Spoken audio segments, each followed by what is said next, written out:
What's up, guys? Welcome to Box to Box Football. And I can't believe we're here, but we are here talking about England. Not in a semi-final, not in a quarter-final, but in a final of a big competition. England in the European final against Italy. And I can't believe we're talking about it. Like, we gathered up here a few months ago, picking the England team, and Gareth Southgate got it. Gareth Southgate got it, and especially from Micky. Micky, you were the one that gave him the most. And can you actually believe that you're here? And also, can you please give Gareth Southgate some credit? No, I'm happy with the way what he's done, James. I feel like the tactics aren't the most impressive thing. I think it's the togetherness of that squad. I've never seen a squad so together in my life, and I feel like that's carried them this tournament. That bond that they've got, it's just unbelievable. But the one thing I got from you, you felt that Gareth couldn't get the most out of this squad. And has he proved you wrong? I still think he could do more to get more out of the squad, James, because we haven't won the final yet, James. It's not you haven't won the final, but like, did you really believe that England were going to be in this position? No matter what happened in previous games, you say they had an easy run. I'll be honest, I didn't think. I thought this tournament was like a stepping stone for the World Cup. I thought he was still trying to build for that one. So, okay. To be fair, to say I'm surprised wouldn't be a lie. I'm definitely surprised. Now, Lorcan, on the other hand, you didn't give Southgate that much credit yourself. He's here right now. What do you have to say for yourself? Well, Southgate, if he wins the final, he's Sir Southgate. But I think the most impressive thing with Southgate is he's done it his own way. Like, how many games have we called out, Grealish needs to start and all this, and he's stuck with his principles. He's gone with the two whole midfielders. And yeah, we haven't played the most attractive football, but we've conceded 1 goal tournament. Who knows, we might not concede against Italy. We've played, and the thing is as well... Wishful thinking. Yeah. Defensively, we've been sound, really. But obviously, attackingly, it's not as brilliant to watch, but we've been effective. I do think in the final, if he sets the same way up against Denmark, we'll beat Italy, just because Kane likes to drop deep, and Keeley and Bonucci will not drop deep with Kane. You've got Sterling behind, Saka behind. I think will cause problems to Italy, if I'm being honest. Do you feel like even if England don't win it, it's a successful tournament? That was the question, James. I was wishing because let's be honest. Let's look at our expectations. We said quarterfinals, semi-finals. They're in a final, first time since 1966. Surely this isn't a massive accomplishment, or is it like? If you don't win it, it's all about winning. It's a big accomplishment, but now that we're there, and if we don't win it, I feel like it's a failure. At Wembley too. Wembley is James, real, we have been given everything in our favor to get there.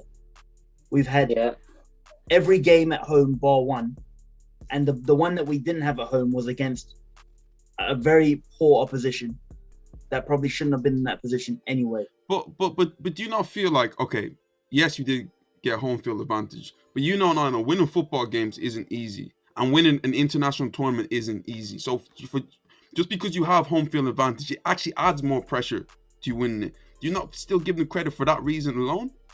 I don't buy that. I know we talked about this a bit, James. I really don't buy that. I think that if you have home field advantage and most of the fans are going to be there supporting you, and not trying to put you off, but trying to help you, I just think that always goes in your favor. One thing a friend did mention, overcoming Germany, overcoming Croatia, who knocked us out of the previous international competitive tournament, and having to play a team like Italy in the final and beating also the tournament darlings in Denmark, it is a great achievement. They've surpassed my expectations, but I think I agree with the boys. The fact we're there now, the fact it's at Wembley, and the fact that some of, if not, one of the most influential Italian players won't be playing. Obviously, maybe I'm being a bit biased there, but I agree. We have a fully fit squad going into that game, and they're missing both their starting fullbacks, and their strikers are a bit 50-50 too. So I don't know, man. So let's get back into this now. Let's talk about the final. Let's talk about matchups. How do you feel this game is going to play out, and where can this game be won and lost for England? Micky, do you want to start?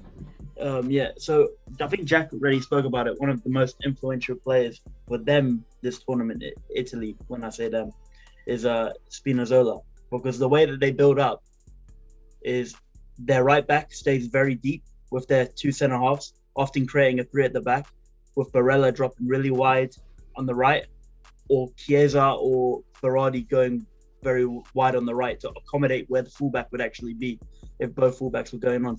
And then Spinazzola would be the left wing back, if you want to call it. And that would allow them to maintain possession against a lot of the teams.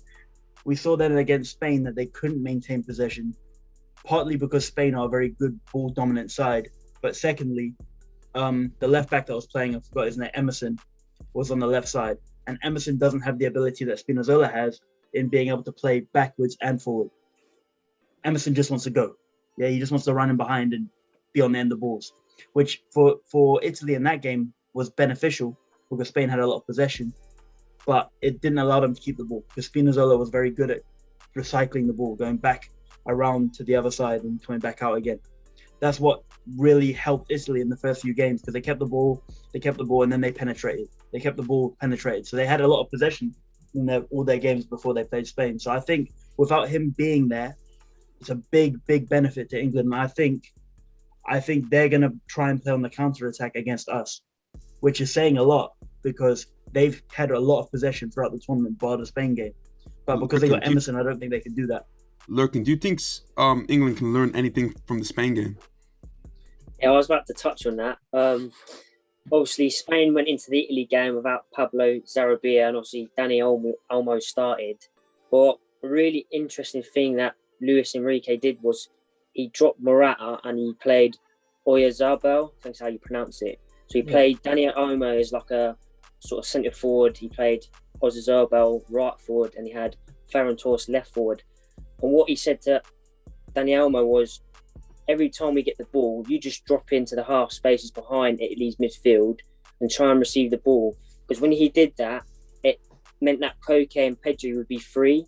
So what was happening is Spain matched up with 4-3-3, but every time Dani Olmo dropped in, there was sort of outnumbering that midfield area against Italy.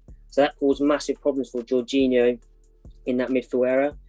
And also what was happening is Chiesa was getting dragged into midfield because if Koke and Pedro were left, he thought to himself, like any player would do, oh, we're getting outnumbered here, I'll drop in and pick up man mark in the midfield area.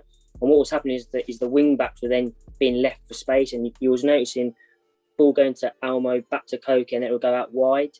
So I think if England can adopt the same sort of approach, which Kane does, that automatically drops into half spaces, and we get out wide, we can cause Italy so much problems. We've got the speed to hurt the full-backs, hurt the two centre-backs.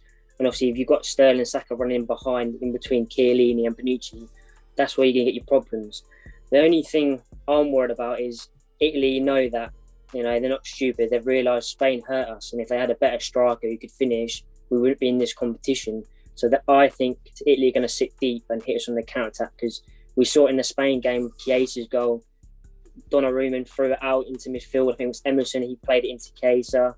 Obviously, I know Jack said they're a bit 50-50, but they can take their chances, Italy, and they only need one or two chances in the game to kill the game off. So England have got to be wary of that. I think sometimes in the Denmark game, we got caught out, and Pickford's passing was a bit dodgy as well. So the little things in our game we just need to work on, make sure we're a bit more composed when we're playing out from the back. Don't give them any half chances, because Italy are known to take one chance, see the game out. They're specialists in it as well.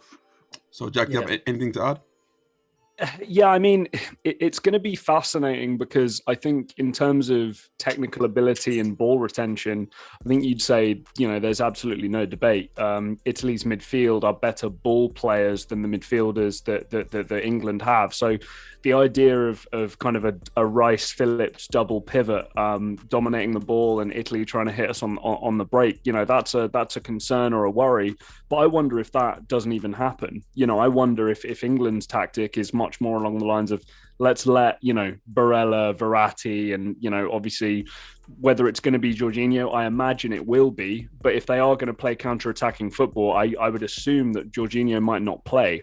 You may have, one or the other. Maybe Locatelli comes in and starts. Maybe if they're really trying to defend, maybe somebody like a Brian Cristante comes in and starts his first game of the tournament, perhaps. I don't know. It's going to be very, very dicey.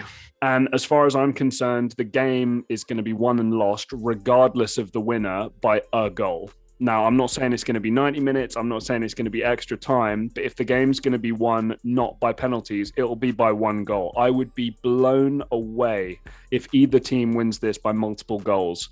And, you know, my prediction, I guess maybe we're getting to that. Are we, James? Yeah, we're getting to that. But okay. I'm just a quick thing. My only issue with England is that, like as Jack mentioned before, they don't have the same ball carriers the way Italy does. In like, we're not going to compare them to Spain. That Denmark game, especially in the first 45 minutes, you've seen the lack of ball retention from Calvin Phillips, from Declan Rice, and to me, long term in that game, it will haunt them. I personally see it going the opposite way around, where it's going to be Italy on the front foot and England trying to hit them on the counter attack, because I don't think England are made to keep the ball. You know, like against better teams, they're not about that. Maybe against weaker opposition, as we've seen before, they are. But let's get into predictions. But this is before we carry on, James. This is where you speak about matchups. Now, that's why it's so hard for me to pick, because I think I've got 10 of the 11 that I'm guaranteed will start, but the 11th player is on that right side. Yeah. For me, anyway. And that is dependent on how Italy play. And obviously Southgate ain't going to know how they're going to play. So he's got a very tough call in that situation. Because if they are going to play deep, Italy, and sit off, I'm not playing Saka. I'm playing Grealish. Yes, because they're sitting off deep, and you need to take it at them. You need to carry the ball and have that guy that's technically, if they're deep, you're going to have a lot of the ball out just on the edge of the box or inside the box when Grealish has got the ball. That chance of getting a penalty is there. If we're going to play the counter-attacking game, then you play Saka. You play Saka like Southgate has done, or Sancho, but I think he'll still go with Saka because Saka's done well. And you run at them. You run them behind, and eventually they will drop off. And when they drop off, if it's 0-0 at 60 minutes, then that's the perfect time to bring on your Grealish, to bring on your Foden, to bring on your ball players when they've dropped off. This is where we might see Tottenham Harry Kane for once, because this is Jose Mourinho, Tottenham star Harry Kane. You know, ball into him, hold it, spin, ball into the wide areas. But just a quick one now, guys. Who do you have winning? We're gonna start off with Micky. Who do you have winning? I'm not gonna go with Jack's claim of one goal. I honestly think there'll be more than one goal, because I think the goal will come early. And then that will not allow Italy to play their game management style of running down the clock, because they won't be able to do it for a whole half. But I do think that if someone scores later than the first half, it's only going to be a one goal. But I'm going to go 2-1. 2-1. And I'm going to go to England. I'm going to go 2-1 England. Okay. And Lorcan? the winning goal is not going to come from a typical England cutback cross. Kane is going to have dropped deep. He's going to pick it up 30 yards out, and he's going to smash it into the top corner. And that's going to be the winning goal. Okay. You've got it here. You want to put money on it? You can do that. I'll take the 5% commission. Yeah, Micky just wants 10%. 10%. Lorcan, who do you have? I think this game is definitely one in midfield. I think, like I said, with Dani Olmo dropping in deep, that's what Kane is going to do anyway. That's what he naturally does, drop deep.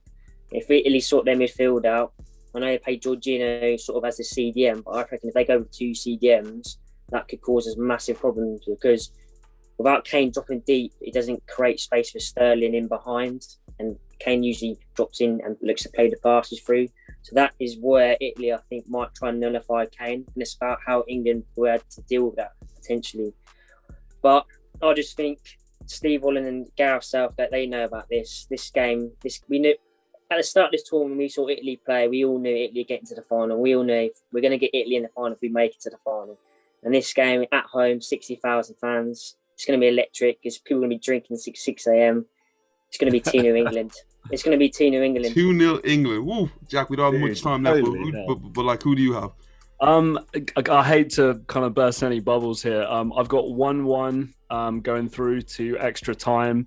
And unfortunately, and maybe this is just me protecting myself, because if it happens, I was right, and if it's wrong, England win. But I think Italy have us on penalties. I hate to say it. It's going to be very dramatic, but 1-1, and then Italy on penalties. I'm sorry. Do you know how beautiful would it be to England for England to win on penalties? But Don't even go there, James. That would be unreal. James, if it goes to penalties and Sterling misses, bro, he's gonna get crucified. listen, don't even get me started about. I don't want to speak. I don't want to say my my opinion on that. But I have a weird thing for Italy winning this game. I'm gonna say Italy 2-1, but it's gonna be one of these games that's it's gonna be a big game. That's all I know. But guys, if it's won within 90 minutes or extra time, like you guys have already kind of picked, like apart from Lorcan, like it's going to be by 1 goal. This is not going to be some sort of blowout game. Like, it's going to be by 1 goal. But as Lurkin said too, I genuinely think the crowd is going to play such a massive